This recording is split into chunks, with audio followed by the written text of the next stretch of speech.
മുമ്പ് കാലഘട്ടത്തിൽ എന്നിലേക്കൊന്ന് തിരികെ നോക്കുവാനും എൻ്റെ ജീവിതത്തിൻ്റെ ഉദ്ദേശം, എൻ്റെ പ്രവൃത്തികളുടെ ഉദ്ദേശം, എന്നെ ദൈവം നിയോഗിക്കപ്പെട്ടിരുന്ന കടമകളുടെ ഉദ്ദേശം ഒരിക്കൽ കൂടെ തിരിച്ചറിയുവാനുള്ള നല്ല ദിനങ്ങൾ ആണ് എന്ന് നമുക്ക് വളരെ വ്യക്തമാണ്. സമസൃഷ്ടികളോടുകൂടെ ബന്ധം സ്ഥാപിക്കുവാനും പ്രകൃതിയോടുകൂടെ ബന്ധം സ്ഥാപിക്കുവാനും സ്നേഹിതരോടുകൂടെ സഹോദരങ്ങളോടുകൂടെ ബന്ധം പുലർത്തപ്പെടുവാനും ദൈവത്തോടുകൂടെ അടുപ്പം കാണിക്കുവാനും ദൈവമുള്ള ബന്ധം യാഥാർത്ഥ്യമാക്കി തീർക്കുവാനും നമുക്ക് നൽകപ്പെട്ട അനുഗ്രഹമേറിയ നോമ്പ് നാളുകൾ. ജീവിതത്തിൻ്റെ ശൂന്യതകളെ മാറ്റി നിറവാക്കി തീർക്കപ്പെടുന്ന ഒരു അനുഭവത്തിലേക്ക് യാത്ര ചെയ്യുവാൻ ലഭ്യമാകുന്ന ദിനങ്ങൾ, ജീവിതത്തെ അർത്ഥപൂർണമാകുന്ന തലങ്ങളിലേക്ക് ഉയർത്തിക്കൊണ്ടുവരുവാനായി എനിക്ക് ലഭ്യമാകുന്ന നല്ല നാളുകൾ. പ്രലോഭനങ്ങളിൽ അകപ്പെട്ടു പോകാതെ വണ്ണം, പരീക്ഷകളിൽ അകപ്പെട്ടു പോകാതിരിക്കുവാൻ തക്കവിധം ഉണർന്നിരുന്ന് പ്രാർത്ഥിക്കുവാനായി ലഭ്യമായ നല്ല നാളുകൾ. ഒരു കല്ലേറ് ദൂരത്ത് നിൽക്കപ്പെടുന്ന ആ കുരിശിലേക്ക് കൺകൾ ഉയർത്തുമ്പോഴും ആ കുരിശിൻ്റെ മഹത്വം അനുഭവിക്കുവാനായിട്ട് ശാരീരികമായും ആത്മീകമായും ഒരുങ്ങുന്ന നോമ്പിൻ്റെ നാളുകൾ. ഈ നാളുകളിൽ ഞാൻ എങ്ങനെയായി തീരണം, ഈ നോമ്പ് എങ്ങനെയൊക്കെ അർത്ഥപൂർണമാക്കി തീർക്കണം എന്നതിനെക്കുറിച്ചിട്ടാണ് നാം ഈ നാളുകളിൽ പഠിച്ചു വരുന്നത്. കഴിഞ്ഞ രാത്രിയിൽ ദൈവവചനത്തിൽ കൂടെ കേൾക്കുവാൻ ഇടയായിത്തീർന്നു. ക്രിസ്തുവിന് ജീവിതത്തിൽ ഒരിടം കൊടുക്കുവാനായിട്ട് കഴിയണം. മറ്റ് പലതിനും ഇടം കൊടുക്കുവാനായിട്ട് ആഗ്രഹിക്കുമ്പോൾ, മറ്റ് പലതിനും ഒരു സ്പേസ് എന്നിൽ കൊടുക്കുവാനായിട്ട് ഞാൻ ആഗ്രഹിക്കുമ്പോൾ, അതിലുപരിയായി എന്നിൽ എൻ്റെ ക്രിസ്തുവിന്, എൻ്റെ ദൈവത്തിന് ഒരിടം കൊടുക്കുവാനായിട്ട് എനിക്ക് കഴിയുന്നുണ്ടോ എന്നൊരു ചോദ്യം നമ്മുടെ മുൻപിൽ ഉണ്ട്. ക്രിസ്തുവിന് ഇടം കൊടുക്കുമ്പോഴും യദൃശ്ചികമായി കണക്കുകൂട്ടലുകൾ തെറ്റുന്ന അനുഭവങ്ങൾ ഉണ്ടാകുമ്പോൾ, ഞാൻ കൂടെയുണ്ട്, നിറവാകുന്ന ജീവിതാനുഭവങ്ങളാൽ നിന്നെ സംരക്ഷിക്കും എന്ന് പറയുന്ന കർത്താവിൻ്റെ ഒരു ശബ്ദം കാനായിലെ കല്യാണ വീട്ടിൽ കൂടെ നമുക്ക് കേൾക്കുവാൻ കഴിഞ്ഞു എന്നതാണ്. നോമ്പിൻ്റെ അനുഗ്രഹീതമായി മറ്റൊരു രാത്രി യാമത്തിലേക്ക് പ്രവേശിക്കുന്ന നമുക്ക് നോമ്പർത്ഥപൂർണ്ണമാക്കി തീർക്കുവാനായിട്ട് മറ്റൊരു ചിന്തയിലേക്ക് പ്രവേശിക്കാം.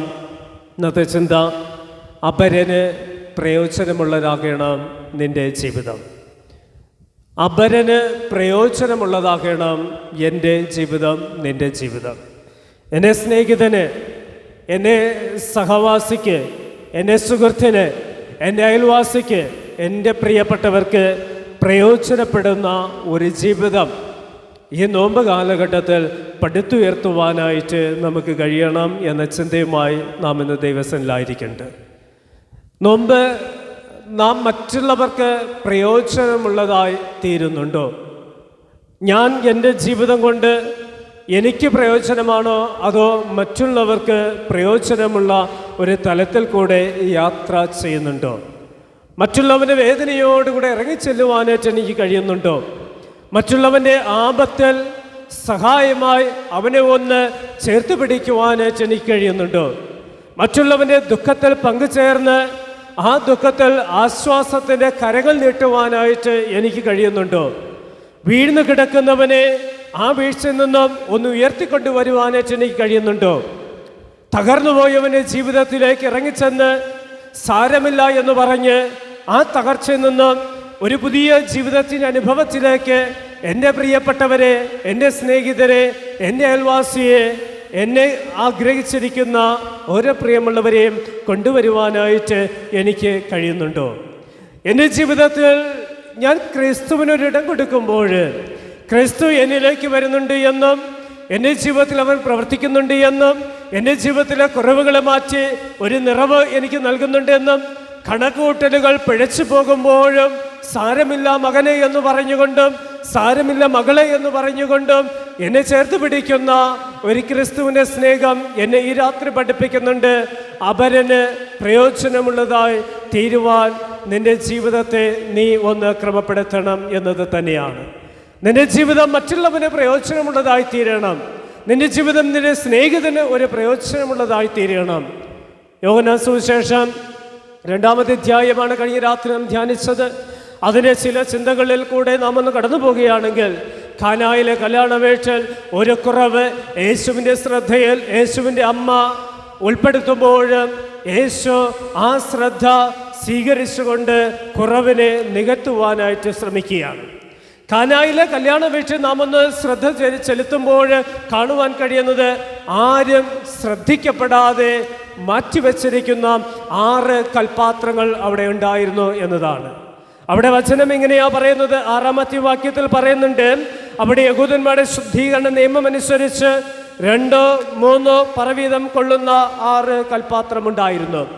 ഈ കൽപാത്രം വെച്ചിരുന്നത് ശുദ്ധീകരിക്കുവാനായി. ഒരു അതിഥി ഭവനത്തിൽ, യഹൂദന്മാരുടെ സമ്പ്രദായ പ്രകാരം ഭവനത്തിലേക്ക് വരുമ്പോൾ ആ അതിഥിയുടെ കാലും കൈയും കഴുകുവാനായിട്ട് വെള്ളം നിറച്ചു വെക്കുവാൻ മാറ്റിവെച്ചിരുന്ന ഭരണിയായിരുന്നു, കലങ്ങളായിരുന്നു ഈ കൽപാത്രങ്ങൾ, 6 കൽപാത്രങ്ങൾ.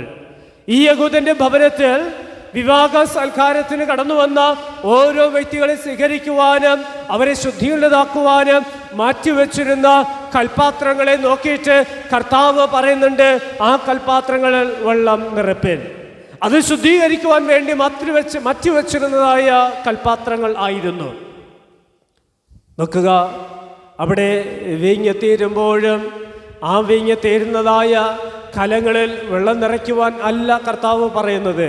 കർത്താവ് അവിടെ പറയുന്നത് ശുദ്ധീകരണ നിയമം അനുസരിച്ച് ശുദ്ധീകരിക്കുവാനായി മാത്രം വേർതിരിച്ചതായ ആ കലങ്ങളിൽ, കൽപാത്രങ്ങളിൽ വെള്ളം നിറയ്ക്കുവാൻ അത്രയാണ്. ആരും ശ്രദ്ധിക്കപ്പെടാതെ എല്ലാവരും മാറ്റിവെക്കപ്പെട്ട് ഒരു കൂട്ടം മനുഷ്യരുടെ ശാരീരികമായ ശുദ്ധീകരണത്തിന് വേണ്ടി മാത്രം വെച്ചിരുന്നതായി കൽപാത്രങ്ങളിലേക്ക് കർത്താവിൻ്റെ ശ്രദ്ധ ഒന്ന് പോകുമ്പോഴും കർത്താവ് പറയുന്നുണ്ട്, ഈ കൽപാത്രങ്ങളിൽ വെള്ളം നിറപ്പൻ എന്നതാണ്. ഒഴിഞ്ഞ കൽപാത്രങ്ങളിൽ, ആരും ശ്രദ്ധിക്കപ്പെടാത്ത കൽപാത്രങ്ങളിൽ വെള്ളം നിറക്കുവാനായിട്ട് കർത്താവ് പറയുമ്പോഴും, പ്രിയമുള്ളവരെ, ഞാൻ എങ്ങനെയാണ് അപരന് പ്രയോജനമുള്ളതായി തീരുക? എൻ്റെ ജീവിതം എങ്ങനെയാണ് അപരന് പ്രയോജനമുള്ളതായി തീരുക? ഒഴിഞ്ഞ കൽപാത്രങ്ങളായി ഞാനും നിങ്ങൾ മാറി നിൽക്കപ്പെടുമ്പോഴും ആ ഒഴിഞ്ഞിരിക്കുന്ന കൽപാത്രങ്ങളെ ശ്രദ്ധിക്കുന്ന ഒരു കർത്താവ് ഉണ്ട് എന്ന് ഞാൻ മനസ്സിലാക്കേണ്ടത് ആവശ്യം തന്നെയാണ്. എന്നെ ശ്രദ്ധിക്കുന്ന, എൻ്റെ ഒഴിഞ്ഞിരിക്കുന്ന ഉള്ളങ്ങളെ ശ്രദ്ധിക്കുന്ന, എൻ്റെ ഒഴിഞ്ഞിരിക്കുന്ന ജീവിതത്തെ ശ്രദ്ധിക്കുന്ന, ആർക്കും പ്രയോജനമില്ലാതെ മാറ്റിവെച്ചിരിക്കുന്ന ജീവിതമായി എന്നെ കർത്താവ് നോക്കുമ്പോൾ ആ കർത്താവ് എന്നെ നോക്കിയിട്ട് പറയുകയാണ്, നിന്നിൽ നീ ഒന്ന് വെള്ളം നിറയ്ക്കേണ്ടത് ആവശ്യമാണ്. ഈ 6 കൽപാത്രങ്ങൾ ആരും ശ്രദ്ധിക്കപ്പെടാതെ മാറ്റിവെക്കുമ്പോഴും മറ്റുള്ളവരുടെ ശാരീരിക ശുദ്ധീകരണത്തിന് വേണ്ടി മാറ്റിവെക്കുമ്പോഴും ആരും അതിലേക്ക് പോയി അതിൽ നിന്ന് ഒരിച്ച് വെള്ളമെടുത്ത് കുടിക്കുവാനായിട്ട് മനസ്സ് കാണിക്കാതെ മാറ്റിവെക്കുമ്പോഴും കർത്താവ് പറയുകയാണ്, ഇതാണ് വെള്ളം നിറയ്ക്കുവാനായിട്ട് യോഗ്യമായ കൽപാത്രം. എന്നെയും നിങ്ങളെ നോക്കിയിട്ട് ഈ നോമ്പ് നാളിൽ കർത്താവ് പറയും, ഇത് ആണ് എനിക്ക് വെള്ളം നിറയ്ക്കുവാനായിട്ട് വേർതിരിക്കപ്പെട്ട വിശുദ്ധിയുടെ കൽപാത്രങ്ങൾ. പ്രിയമുള്ളവരെ, നാമും, ഞാൻ എന്ന വ്യക്തി, നീ എന്ന വ്യക്തി ഒഴിഞ്ഞ കൽപാത്രങ്ങളെ മാറ്റിവെക്കുവാനായിട്ട് ശ്രമിക്കും. മാറ്റിവെക്കുമ്പോഴും കർത്താവ് എന്നെ ശ്രദ്ധിക്കുന്നുണ്ട് എന്ന് ഞാൻ മനസ്സിലാക്കണം. 7-ാമത്തെ വാക്യത്തിലേക്ക് വരുമ്പോൾ കർത്താവായ ക്രിസ്തു ശിഷ്യന്മാരോടുകൂടെ, ശുശ്രൂഷക്കാരോടുകൂടെ പറഞ്ഞ അതിൽ വെള്ളം നിറപ്പൻ. ഈ കൽപാത്രങ്ങൾ 6 കൽപാത്രങ്ങൾ വെള്ളം നിറയ്ക്കുവാനായിട്ട് പറയുന്നുണ്ട്. അവർ വെള്ളം നിറയ്ക്കുന്നുണ്ട്. ഒരു പ്രത്യേകത അവിടെയുണ്ട്, അവർ വക്കോളം നിറച്ചു എന്നാണ്. നിറഞ്ഞു തുളുമ്പുന്ന അനുഭവത്തിലേക്ക്, ആ കൊണ്ടുവരുന്ന അനുഭവത്തിലേക്ക് 6 കൽപാത്രങ്ങളിൽ അവർ വെള്ളം നിറച്ചു. ശേഷം കർത്താവ് പറയുന്നു, ഇപ്പോൾ വിരുന്ന് വാഴിക്ക് കോരി കൊടുപ്പൻ.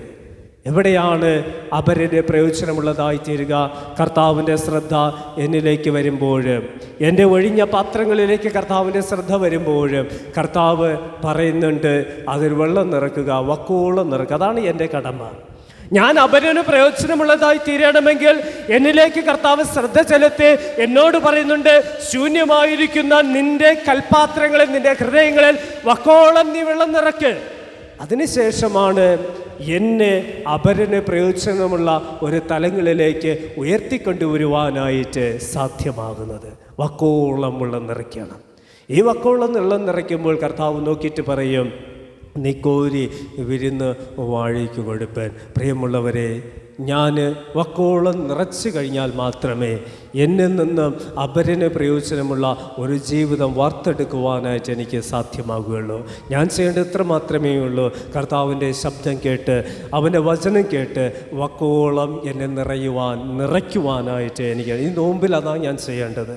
ഞാൻ നിങ്ങളൊക്കെ വചനം വായിക്കുന്നുണ്ട്, ധ്യാനിക്കുന്നുണ്ട്, പ്രാർത്ഥിക്കുന്നുണ്ട്, വചനത്തിൽ കൂടിയൊക്കെ യാത്ര ചെയ്യുന്നുണ്ട്. ഈ വചനത്തിൽ കൂടെയൊക്കെ യാത്ര ചെയ്യുമ്പോൾ കർത്താവ് ഈ നോമ്പിൽ എന്നിൽ ആഗ്രഹിക്കുന്നത് ദൈവത്തിൻ്റെ മാറ്റമില്ലാത്ത വചനം എന്നിൽ ഒന്ന് നിറയപ്പെടണമെന്നതാണ്. അത് വക്കോളം നിറയപ്പെടണമെന്നതാണ്.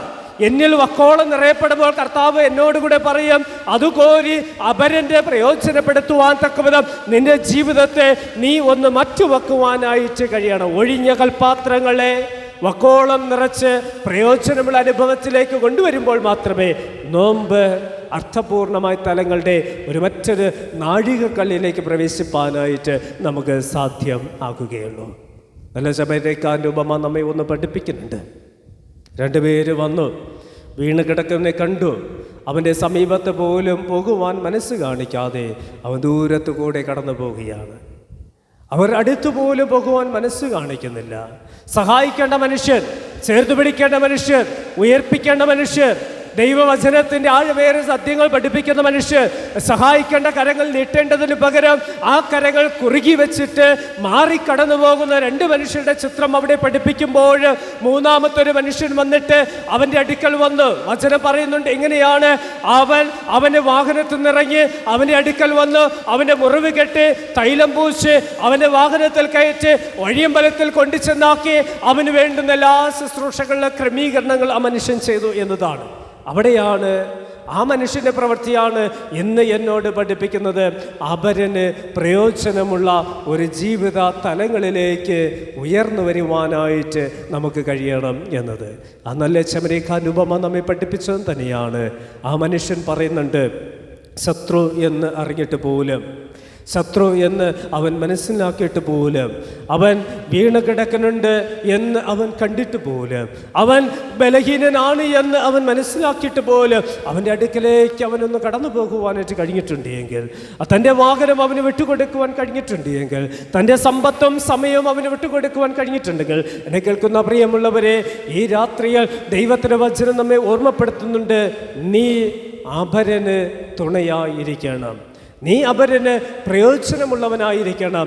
അവൻ്റെ ദുഃഖത്തിൽ, അവൻ്റെ ബലഹീനതയിലേക്ക് ഒന്ന് ഇറങ്ങിച്ചെല്ലുവാനായിട്ട് നിനക്ക് കഴിയണം. മത്തായി സുവിശേഷം 13-ാം അധ്യായത്തിൽ കർത്താവ് മനോഹരമായ ഒരു ഉപമ ഇങ്ങനെ പഠിപ്പിക്കണം. 13-ാം അധ്യായം അതിൻ്റെ 31-32 വാക്യങ്ങൾ. അവിടെ എങ്ങനെയാ പറയുന്നത്? യേശു മറ്റൊരു ഉപമ അവർക്ക് പറഞ്ഞു കൊടുത്തു. സ്വർഗരാജ്യം കടുകുമണിയോട് സദൃശ്യം, അത് ഒരു മനുഷ്യൻ എടുത്ത് തൻ്റെ വയലിൽ ഇട്ടു. സ്വർഗരാജ്യത്തെ ഉപമിക്കുന്ന മനോഹരമായ ഒരു പുസ്തകമാണ്, ഒരു അധ്യായമാണ് 13-ാം അധ്യായം. ആ അധ്യായത്ത് മനോഹരമായ ഒരു ഉപമ പറയുന്നത് ഇങ്ങനെയാണ്: ഒരു മനുഷ്യൻ ഒരു കടുകുമണി എടുത്ത് തൻ്റെ വയലിലിട്ടു. വയലിലിട്ട് ആ കടുകുമണി അവിടെ വെറുതെ കിടക്കുന്നില്ല. തുടർന്ന് 32-ാമത്തെ വാക്യം പറയുന്നത്, അത് എല്ലാ വിത്തിലും ചെറുത് ആയിരുന്നു എങ്കിലും വളർന്ന് സസ്യങ്ങളിൽ ഏറ്റവും വലുതായി. ചെറുത് ആയിരുന്ന, സാധാരണ ഞാനും നിങ്ങളും നിസ്സാരമായി നോക്കിക്കാണുന്നതിനെ കർത്താവിൻ്റെ മുമ്പിൽ വലുത് എന്ന് കർത്താവ് കാണുകയാണ്. ഞാനും നിങ്ങളും എൻ്റെ മുൻപിൽ നിൽക്കുന്നതിനെ നിസ്സാരം എന്ന് പറയുമ്പോഴും, കേവലം കുഞ്ഞുങ്ങളെ നിസ്സാരമെന്ന് പറയുമ്പോഴും, കുഞ്ഞുങ്ങളെ കൊണ്ടുവരുവാൻ തക്കവിധം യേശുവിൻ്റെ അടുക്കൽ മാതാപിതാക്കൾ വെമ്പൽ കൊള്ളുമ്പോഴും ശിഷ്യ സമൂഹം ആ കുഞ്ഞുങ്ങളെ തടസ്സപ്പെടുത്തിയിട്ട് അവരെ നിസ്സാരമായി നോക്കിക്കണ്ടിട്ട് പറയുകയാണ്, യേശു ക്രിസ്തു ക്ഷീണിച്ചിരിക്കുകയാണ്, പറ്റത്തില്ല. യേശു പറയുകയാണ്, ശിശുക്കളെ എൻ്റെ അടുക്കൽ വരുവാൻ വിടുവിൻ.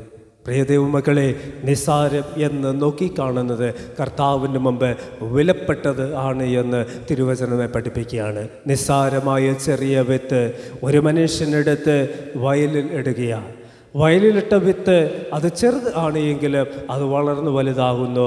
സസ്യങ്ങളിൽ ഏറ്റവും വലിയ സസ്യമായി തീരുന്നുണ്ട്. ആകാശത്തിലെ പറവകൾ വന്ന് അതിൻ്റെ കൊമ്പുകളിൽ വസിക്കുവാൻ തക്കവിധം അത് വൃക്ഷമായി തീർന്നു. ഇവിടെയാണ് പ്രിയമുള്ളവരെ അപരന് പ്രയോജനമുള്ള ഒരു ജീവിതത്തെ ഉപമയിൽ കൂടെ പഠിപ്പിക്കുന്നത്. ആ വിത്ത് ആ ഭൂമിയിൽ വെറുതെ കിടന്നിരുന്നുവെങ്കിൽ, അത് മുളയ്ക്കാതെ കിടന്നിരുന്നുവെങ്കിൽ അത് ആർക്കും പ്രയോജനമില്ലാതെ പോകുമായിരുന്നു. ഒരു മനുഷ്യൻ മുന്തിരിത്തോട്ടത്ത് നട്ടുവളർത്തിയതായ മുന്തിരിവള്ളിയെ പോലെ, നട്ടുവളർത്തിയ അത്തിച്ചെടിയെ പോലെ അത് ആർക്കും പ്രയോജനമില്ലാതെ തീരുമായിരുന്നു.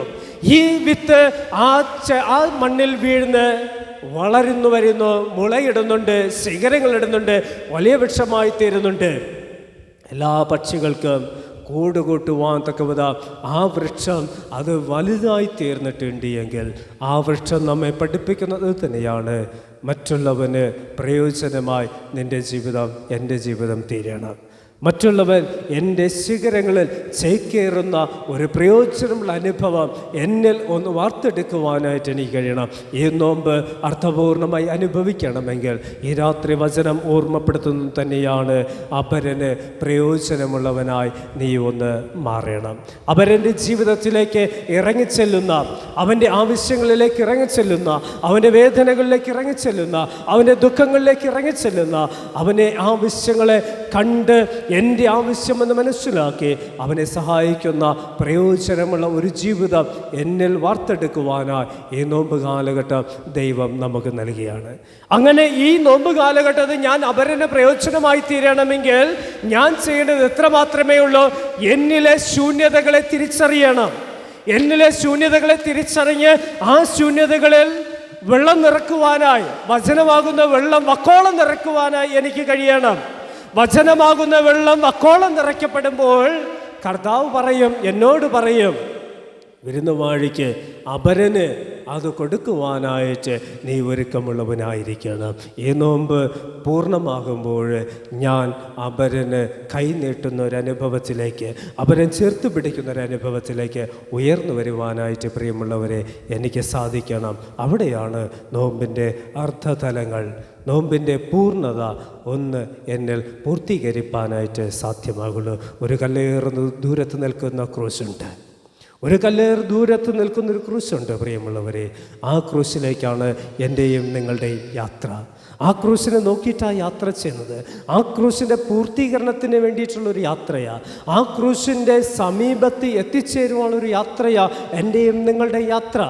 ആ യാത്ര പൂർത്തീകരിക്കണമെങ്കിൽ ഈ പറയുന്ന ദൈവവചനത്തിൻ്റെ ആഴങ്ങളിലേക്ക് ഇറങ്ങി ചെല്ലുവാനും ദൈവവചന സത്യങ്ങളെ എന്നിൽ യാഥാർത്ഥ്യമാക്കി തീർക്കുവാനും എനിക്ക് കഴിയുമ്പോൾ മാത്രമേ കല്ലേർ ദൂരത്ത് നിൽക്കുന്ന ആ ക്രൂശിൻ ചുവട്ടിൽ നിന്ന്, ആ ക്രൂശിൽ നിന്ന് പിടിച്ചു പറ്റുവാനായിട്ട് എനിക്ക് സാധ്യമാകുള്ളൂ. ഈ രാത്രി വചനം നമ്മെ പഠിപ്പിച്ചുമ്പോൾ തന്നെയാണ്, നീ അപരന് പ്രയോജനമുള്ള ജീവിതം ആയിത്തീരണം. ഞാൻ അപരന് പ്രയോജനമുള്ള ഒരു ജീവിതമായി തീരണം. ശ്രദ്ധിക്കപ്പെടാത്ത ജീവിതങ്ങളെ, ആരുടെ മുൻപിൽ വിലപ്പെട്ടതില്ലാത്ത ജീവിതങ്ങളെ, ചെറുതായി കാണപ്പെടുന്ന ജീവിതങ്ങളെ വചനം പറയുന്നുണ്ട്, കർത്താവിൻ്റെ മുമ്പിൽ നീ വിലപ്പെട്ടതാണ്. നീ ശൂന്യമായി കിടക്കുന്നുണ്ട്, നീ തിരിച്ചറിയുന്നുണ്ടെങ്കിൽ കർത്താവ് നിന്നെ നോക്കിയിട്ട്, നിന്നെ ശ്രദ്ധിച്ചിട്ട് പറയും, നീ നിറവായി തീരേണ്ട അനുഭവമാണ്. നിന്നിൽ വക്കോളം നിറയപ്പെടേണ്ട ഒരു അനുഭവം ഉണ്ട്. ആ വക്കോളം നിറച്ച് ഒരു പുതിയ തലങ്ങളിലേക്ക് പ്രവേശിക്കുവാൻ തക്ക വിധം നമുക്ക് പ്രാർത്ഥനയോടുകൂടെ ഈ നാളുകളിൽ ഒരുങ്ങാം. വചനത്തിൻ്റെ ശക്തി നമുക്ക് ഈ നാളുകളിലൊന്ന് മുറുകെ പിടിക്കാം പ്രിയമുള്ളവരെ. വചനത്തിൻ്റെ ആഴം നമുക്കൊന്ന് മുറുകെ പിടിക്കാം. വചനത്തിൻ്റെ ആ വചനത്തിൻ്റെ സത്യതകളെ തിരിച്ചറിഞ്ഞു കൊണ്ട് വചനം പഠിപ്പിക്കുന്ന പോലെ അതിൻ്റെ കാലദീപം പാതയ്ക്ക് പ്രകാശമെന്ന ബോധ്യത്തോടുകൂടെ നമുക്ക് പ്രാർത്ഥനയിലൊന്ന് മുന്നോട്ട് യാത്ര ചെയ്യാം. ഉപേക്ഷിക്കേണ്ടത് ഉപേക്ഷിക്കാം, സ്വീകരിക്കേണ്ടത് സ്വീകരിക്കാം, ചേർത്ത് വെക്കേണ്ടത് മാത്രം ചേർത്ത് വെക്കാം. അല്ലാറ്റെല്ലാം മാറ്റിവെച്ചിട്ട് ഒരു പുതിയ തലങ്ങളിലേക്ക് ഉയർത്തെഴുന്നേൽക്കുന്ന ജീവിത തലങ്ങളിലേക്ക് പ്രവേശിക്കുക. ഈ നോമ്പിൻ്റെ നല്ല നാളുകൾ വചനത്തോടുകൂടെ ദൈവം നമ്മെ സഹായിക്കട്ടെ. സകല ബുദ്ധിയും ദിവസമാത്താനും നമ്മുടെ ഹൃദയങ്ങളിൽ നിന്ന് വിളയും വിശുദ്ധീകരിച്ച് കത്ത് പരിപാലിക്കുമാറാകട്ടെ. ആമേൻ. ഈ സമയം നമ്മുടെ കീർത്തന പുസ്തകത്തിലെ 573 കീർത്തനം ആലപിക്കാം.